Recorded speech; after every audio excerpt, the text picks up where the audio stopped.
এই হিন্দু মুসলিম নিয়ে এই 1 ঘন্টার চিৎকার চেঁচামেচির পর আমি আজকের শোটা শেষ করতে চাই সুদীপ ভট্টাচার্যের একটা কবিতা দিয়ে।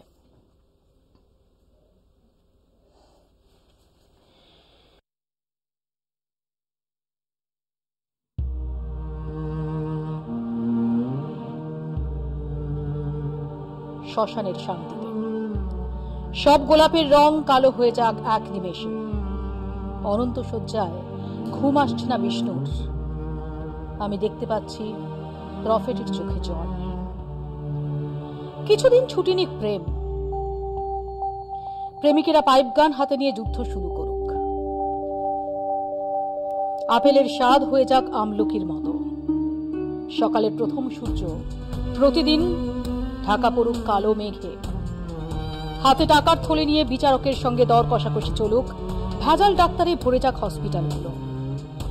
সব স্বপ্নেরা ছুটে নিক কিছুদিন, বাল্মীকি আবার শুরু করুক ডাকাতি, বুদ্ধদেব ফিরে যান সুজাতার কাছে, বিষ্ণুপ্রিয়া ভালোবাসার টানে আটকে রাখুক নিমাইকে, রোকেয়া সাখাওয়াত বন্ধ করে দিক নারী শিক্ষা, শাহজাহান ফিরিয়ে নিন তার ভালোবাসা, মিলিয়ে যাক তাজমহল।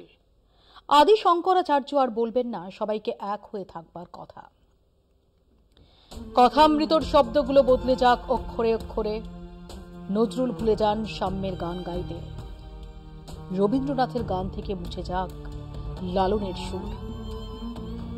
স্বপ্নেরা ছুটি নিক কিছুদিন, এই ভারতবর্ষ স্বপ্নের নয়, আমি চিনতাম আমার ভারতবর্ষকে, আজানের সুরের সঙ্গে যেখানে মিলে যায় হরিনাম।